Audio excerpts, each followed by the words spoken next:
the Lax Factor podcast. What is up, college lacrosse fans? You're watching episode number 232 of the Lax Factor podcast. I am your host, Ted Hoost, the hardest working man in the podcast game, or in the lacrosse podcast game.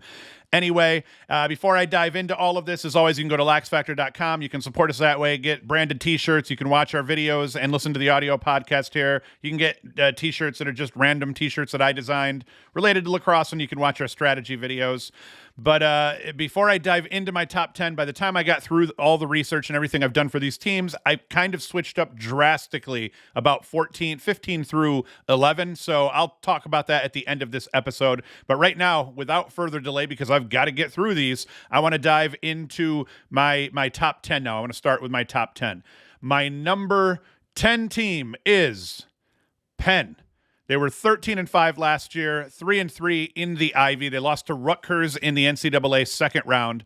Penn has a load of talent returning, including All-American midfielder Sam Handley. My only gripe with Handley, he turns the ball over a lot, 73 points to 52 turnovers, but the dude's a beast. He can do everything, and he does it well. His shooting percentage is a little low, high-volume guy, though, and he ends up delivering when you need him to. He demands plenty of double teams, and he'll probably have a 75-plus point season from the midfield in 2023.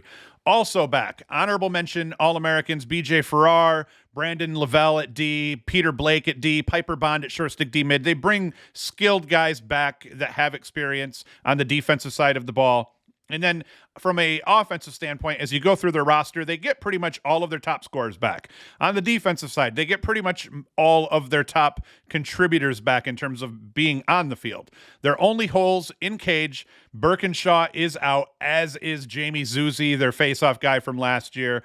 But barring absolute shitheads taking over the face-offs and in cage for Penn, this team should still be able to hang in the top 10 to top 15 all season long, thanks to legit offensive firepower mixed with experience returning on defense. Now, key returners, as I said, Handley, he was 36-37 last year, 27.5% shooting with 52 turnovers. So you work on the shooting a little bit, you work on cutting out some of those turnovers, and Handley is set to have yet another first-team All-American year as the best midfielder in the country. Dylan Gergar, attack, 52 goals, 17 helpers last year, 31.3% shooting. He's back. Gabe Fury was 16-16. Cam Rubin, 21-8. Ben Smith, 19-8. James Shipley, 15-8. You see, they have a lot of talent coming back on from last year's very successful team. BJ Farrar, LSM, 19 caused turnovers, 55 GBs, 2 goals, 6 helpers off 33% shooting. So that's not too bad for your LSM.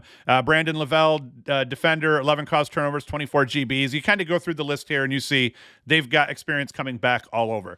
I would have just about put Penn in at number 8, number 9, but the fact they lose their starting goalie and a very solid faceoff guy, that resulted in them getting my 10 spot. I'm trying to weigh last year's success against what I think they have back on their roster. I've gotten it wrong a couple of times in previous videos. Like an example, I had Brown at number 12, and I went with that for my last video when I actually had to put my poll in. Brown lost enough, both offensively, defensively, all over the field, that I ended up bumping them out of my top 20. So I'm kind of working this out completely on the fly here.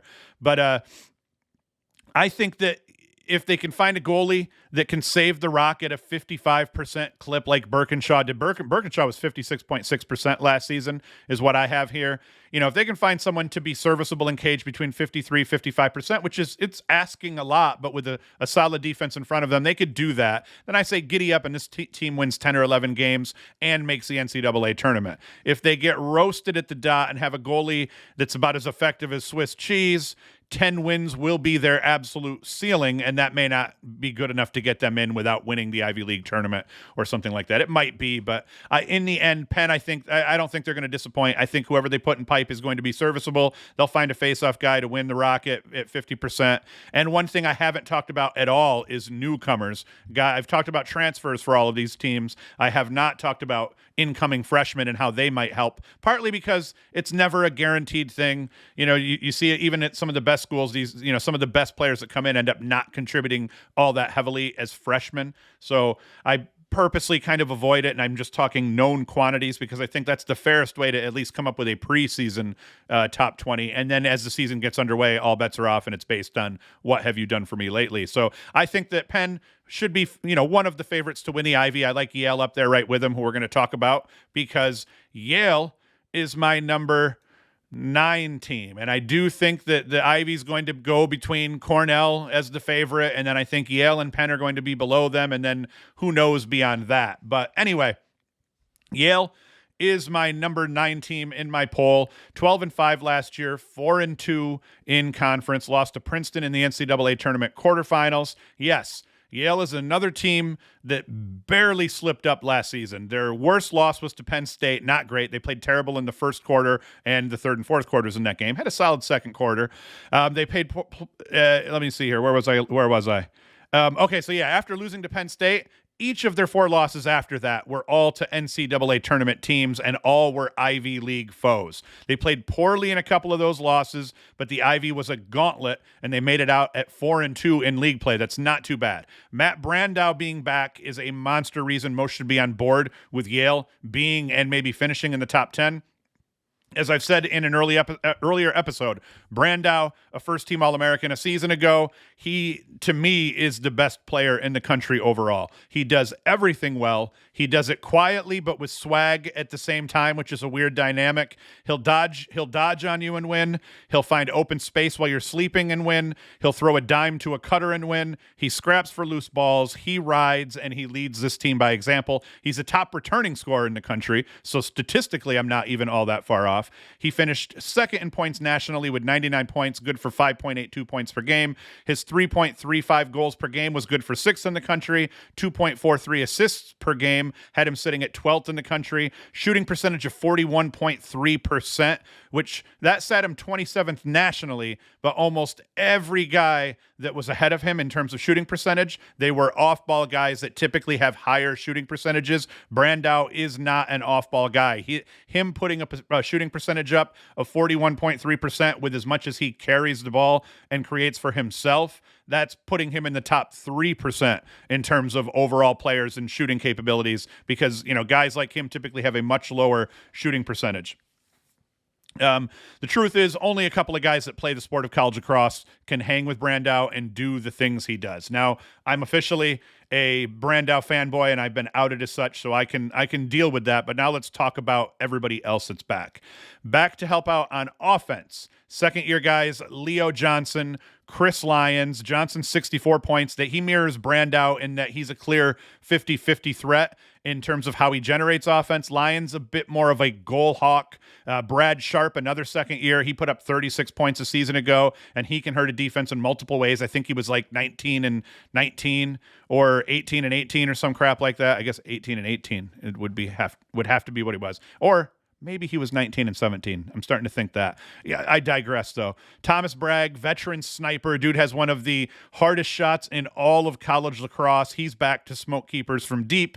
And then to stop myself from going on and on and on, Yale is bringing back almost everyone that factored heavily last season. They do lose Tevlin, who I think went 13-13, and he's a true two-way midi. But he might even be in my notes here to talk about in a bit. Nicholas Ramsey is back at the dot, and the guys that played behind him last season are all pretty solid in terms of if he were to go down. They have some guys that still won more than they lost last year playing behind him. They'll need to win 55% this season because, as I said, Brian Tevlin and veteran mauler Chris Fake will both be running around for the Notre Dame Fighting Irish in 2023. The Bulldogs do bring back some guys with serious experience, but you have to imagine losing 2 honorable mention All-Americans. It's obviously going to hurt you and be felt a little bit. Jared Paquette is back after having a solid first season as a starter. He stopped 52.3% of shots he faced and finished with a 12-5 record, starting all 17 games for the Bulldogs. Paquette had some off days, but he showed well in the NCAA tournament specifically. He went 50% in that first game against, who was it, St. Joseph's, and then he made 20 saves in the season-ending loss to Princeton. I think that was good for 58%. I think he gave up 14 goals, made 20 stops. Bryce DeMuth and Michael Alexander, they both started every game of 2023. 2023. They're both back running around beating people with long poles. So Paquette should be in good hands, albeit some young guys are definitely going to have to show at short stick D mid, and they're going to have some long poles step in and play big as well. As I said, in terms of key returners, Brandow on attack, Yale's one of those teams where everybody on offense is listed as an attackman. Brandow, 57 and 42. Johnson, 35 and 29. Lyons, 36 and 12. Brad Sharp, 19 and 17. I was right. Thomas Bragg, 25 and 5. I mean, these guys can all score, and they've got a bunch of role players below them that are going to do just fine behind them. And like I said, DeMuth on defense. Stuzen is back on defense. He caused, 15 turnovers last year. Michael Alexander and Paquette, 52.3% stopping rate in cage. So excellent. So yes, I am apparently a big Yale fan this year. They bring back a ton of experience, and they relied heavily on a group of young players last year that were able to play at a very high level. If these dudes progress the way that I've heard they are, and they're all ready to take that next step forward, this team is going to be very good offensively. They should be solid enough defensively to get by. They should be able to outscore some teams in some foot races in the Ivy. And I think they could finish the year in the top 10. I think they should finish the year in the top 10, and they could even kiss the top 5 a little bit. That's definitely possible, and it just depends on how these guys develop and play in their second year starting, because like I said, 3 freshmen contribute, were 3 of their top 4 or 5 scorers last year. That's actually pretty incredible. Now, my next team that I want to talk about here, this is my number 8 team, and it's going to be Duke. Duke was a very good lacrosse team that had issues with playing well consistently in 2022. They started out 3-0 with a win over NCAA tournament team Vermont. They dropped what looked like a bad game to Jacksonville at the time, but Jacks ended up being a quality team. They lost to Loyola. That wasn't great, but losing to Syracuse was what guaranteed they would not make the NCAA tournament. A year later, things are still looking good in Durham. Brennan O'Neill is, of course, back, as is Dyson Williams, Andrew McAdory, Owen Caputo, Aiden Denenza, and a wealth of very capable players beyond that. You can't also forget about transfer Tommy Schelling from Lehigh. He put up 68 points for Lehigh a season ago, and like McAdory, he can get separation, draw slides, distribute the rock. So one thing I don't like is that Duke's attack, as has been the case here over the last few years, their attack is very crowded. You end up having 4 guys that I know are vying for a time on attack, and it's been Dyson Williams, who's been kind of the odd man out as other guys have stepped in and started over him, and he's been forced to run as a 4th attackman at times. He's been forced to run out of the box, and he's still put up points admirably in those situations, but I wonder how it's going to go down this year, because Schelling is an obvious experienced player at attack that gives you a true 50-50 threat, maybe even a little bit of a quarterback. You end up having O'Neill that can both dodge and rip shots from out top. He can play off ball and finish. And then you have somebody like McAdory, who's in the mix here, that they're also looking at maybe being a playmaker to open other guys up. So I don't know what that attack unit's going to look like. I assume all 4 of those guys will probably get a little bit of time, but once again, a guy as good as Dyson Williams kind of finds himself being the odd man out, even though he's going to get his time and he's going to put up points. But the dude has an incredible shooting percentage. He's just a goal hawk, and I would love to see him starting on attack. I just don't know if this is going to be the year, because it looks like they may move McAdory down. You don't want 2 lefty finishers necessarily running around on attack. Not that it's going to kill you, but to have 2 guys that can create plays on attack, that can beat their man easily on attack, and then even 3 with Williams on top of it, they might not be able to go wrong with that. Now, where was I here? I lost my spot in the notes. Okay, so a crowded attack. Okay, and then at the faceoff dot, Jake Naso. He's back. The ACC has put forth a pretty brutal group of face-off guys here. Notre Dame were the ones that kind of lost that battle last year. But Jake Naso, Duke is lucky to have him on the roster. He won 56.2% of his draws last year. And they also get the Penn transfer, Zuzi, who won 54.5% of his draws last year. So Duke has some depth now at the faceoff dot. They have options if things aren't going great for Naso. They can always let Zuzi come in and let him do his thing. So that's going to help Duke a great deal, especially once they hit ACC play, where they have to play some killers at the faceoff dot. Duke defensively, solid group of long poles coming back. Kenny Bauer, he's the mean cover guy. Tyler Carpenter, more of a more than capable LSM that can take the ball away and put points up in transition. Wilson Stevenson goes about his business quietly, but he had a team-high 19 turnovers last year. Jake Caputo and Garrett Ledman are solid midfielders that can also cover and push in transition. So all in all, Duke's returning a defense that should hold up well, perhaps even hold up a little bit better than they did last year because they have experience coming back. Now, we didn't talk about the guys they lost, Nakai Montgomery, Joe Robertson. That goes without saying. Also, a tough loss is honorable mention All-American Mike Adler in cage. He posted a 55% save percentage last year. I'm not actually sure who's going to get the starting nod here in cage for Duke. Will Helm. His name is Will Helm. D3 transfer from St. Lawrence. He's an interesting pickup in the portal. He's got a 56.8% save percentage over his career at St. Lawrence and stopped the Rock at a 57.9% clip last year. He certainly adds depth in cage, and with his experience, he could probably hold up in the ACC if called upon. But legitimately, in terms of where I try to snag a little bit of info here and there and a little bit of insight, Duke is a dark place for me, and I don't know who they're going to end up running in cage. Key returners, as I said, O'Neal went 35-21. Williams 43-9 a year ago. McAdory 23-16. Schelling 27-41 for Lehigh last year. Naso 5.62 faceoff percentage. Garrett Ledman 6 cost turnovers, 4 goals, 2 helpers. So that's solid. Bauer took the ball away 16 times. Carpenter took the ball away 17 times. Stevenson 19 times, as I said. So they have solid returners all over the field. And as long as they can shore up their situation in cage, I think Duke is going to be a very tough out for anybody. No one's going to want to play them in the tournament. I think, like I said, if they could have trounced Syracuse instead of picking up that terrible L, that may have been enough to get them into the tournament last year. They played some inconsistent lacrosse over the last couple of seasons. They're always one of the best teams in the country overall. You never want to draw them come tournament time, but they haven't really found a groove and they haven't been clicking. Like, you look at the roster that Maryland had last year offensively, they clicked like no offense I've seen in many, many moons. Virginia is an offense I think this year that's going to click because they were playing pretty good lacrosse at times last year. The year they won the national championship, forget about it. So it's always tough to count Duke out overall, but if they find a groove and if they can finally gel for the first time offensively, and I'm saying truly gel, this could be a Final Four team. They have that much talent. It's just a matter of making sure that these guys are playing within the system together and that they have good chemistry. My next team that I want to talk about here is going to be Rutgers, number 7, Rutgers. They were 15-4 a season ago, 4-1 in the Big, lost to Cornell in the NCAA tournament semifinals.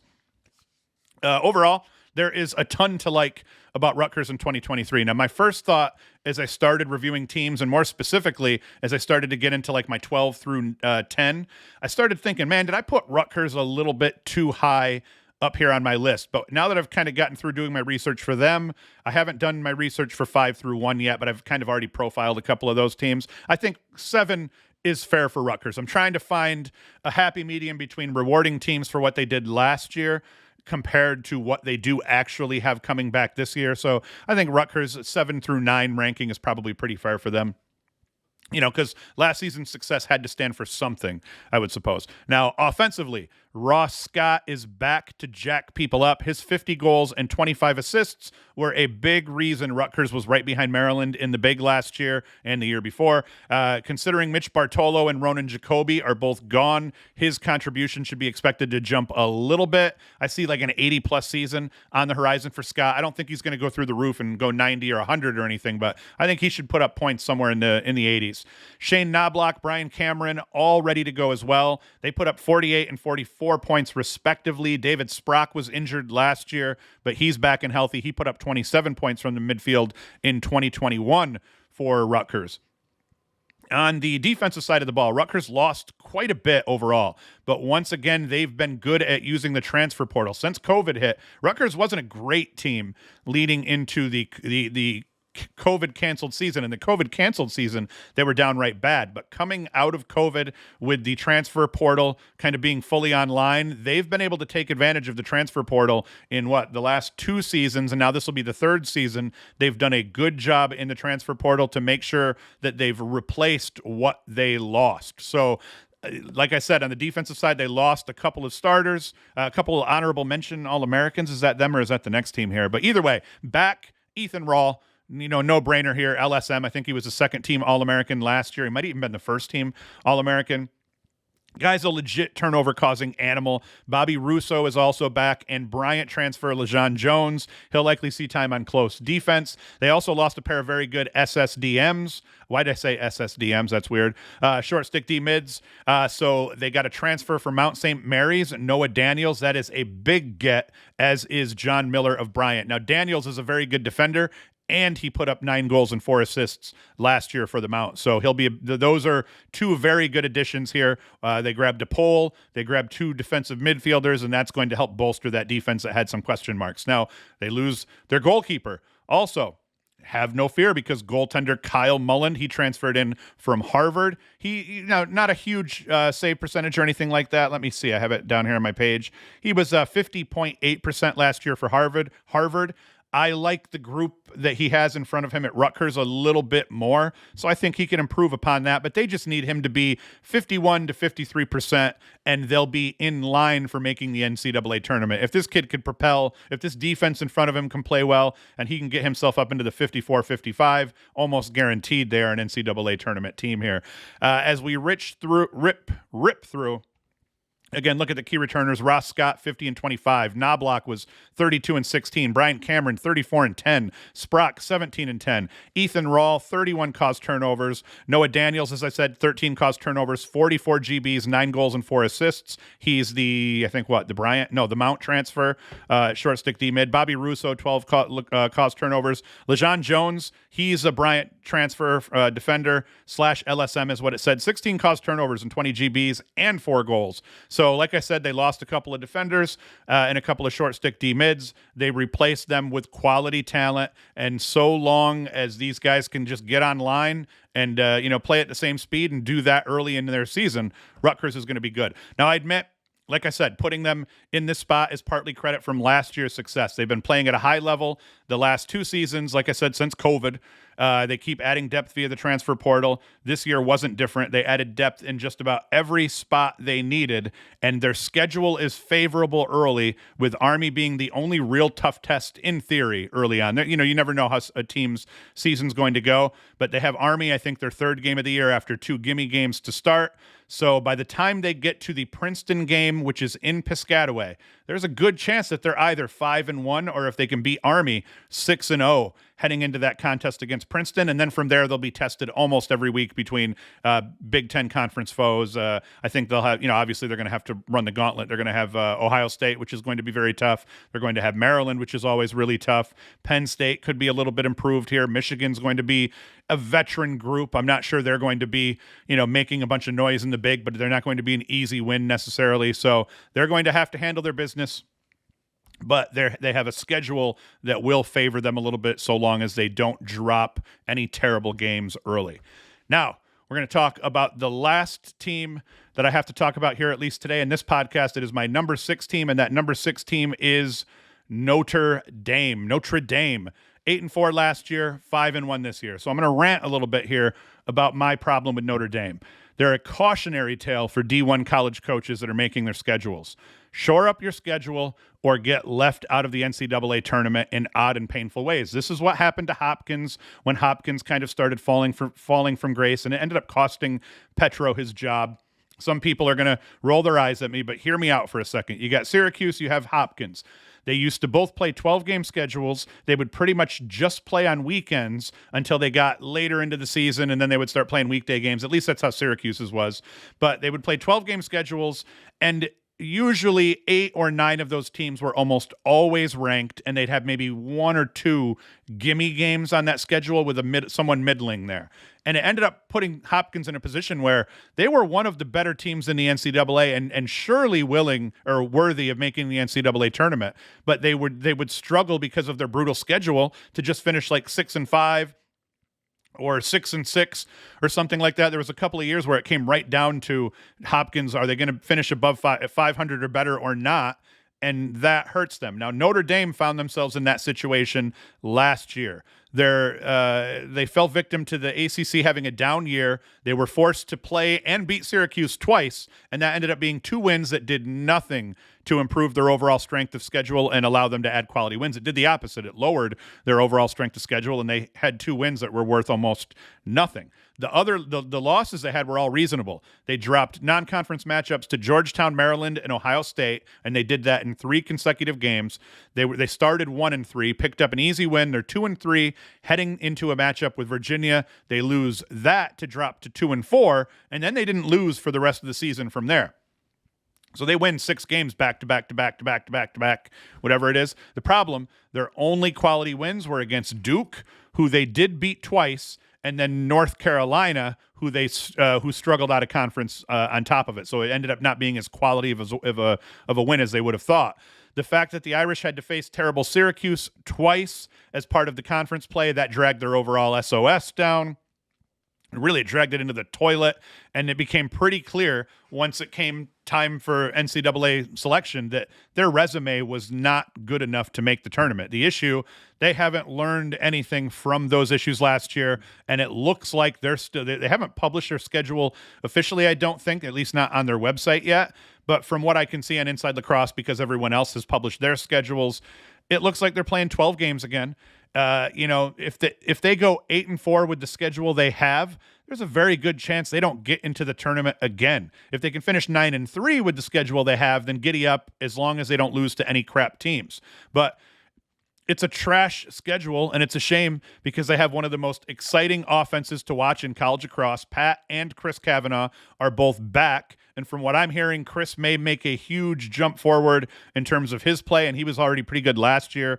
Pat Kavanaugh is him. His 25 goals, 39 helpers from a season ago were scored mostly in spectacular fashion. His swag is unequaled overall.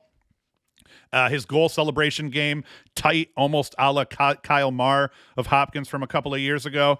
While he's a touch assist heavy overall in terms of numbers, he's still got my top pick for a guy that will be featured on SportsCenter's top 10 more than any other player in the country. He's probably going to win that award too. Also back, Eric Dobson, big boy midfielder. He brings heat. He's back along with Jake Taylor, Quinn McCann. They have offensive quality. And as is the case with many of the other teams in the top 10, Notre Dame did a very good job of picking up quality depth from the transfer portal where they needed it. Brian Tevlin, two-way midi from Yale, 13-13 last year, forced 12 turnovers, had 39 ground balls. He'll be playing two-way mid for Notre Dame this year. Chris Fake, another Yale transfer, absolute brute of a long pole. He caused 20 turnovers last year.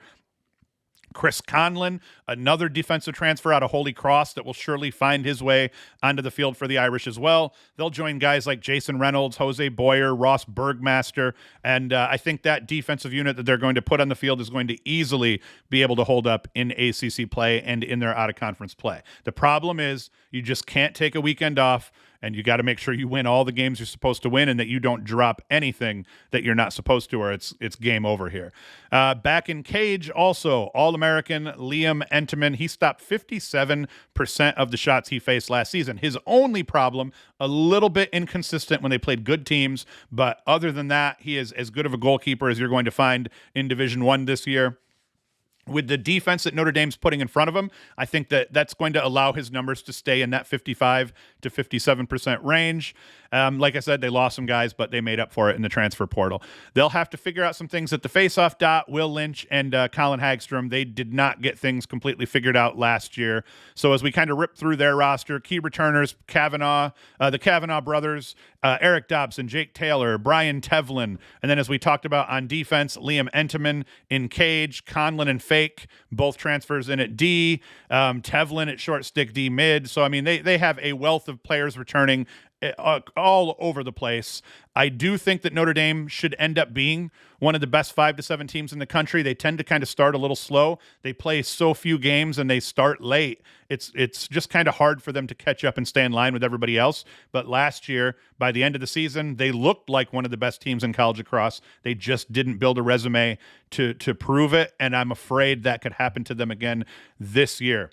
And as we kind of rip through it here, They're going to have to play Virginia and North Carolina twice this season. So I think for Notre Dame to get into the NCAA tournament, they're going to have to go 1-1 against Virginia. You got to at least pick up a quality win against Virginia because you don't have that many shots at picking up really good quality wins like that. So they need to beat Virginia at least once. And then in that stretch where they play Georgetown, Ohio State, and Maryland, is that even what they do?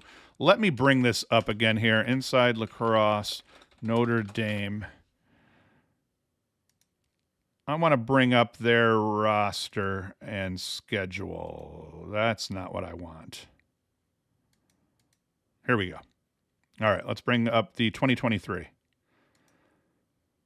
Okay, so here we go. Marquette, Cleveland. Okay, so I was right. Yeah, it's Georgetown, Maryland, and Ohio State. So across that stretch, and I mean, that's three really good teams, Georgetown, Maryland, and Ohio State. Georgetown could be one of the top three teams in the country. Maryland, you can't put them outside the top five because they're lacking, they have a lot of question marks on offense until they prove they're not worthy. Ohio State should be, they should finish a top 10 team. So across this stretch, they really got to win at least two of those, I think, to really build their resume to the point that there's no question. If they go 1-2 over this stretch here, and then, they only beat Virginia once. I mean, you kind of look at this. If they end up getting upset by any of these teams, like maybe Michigan pulls something out of their ass, who knows?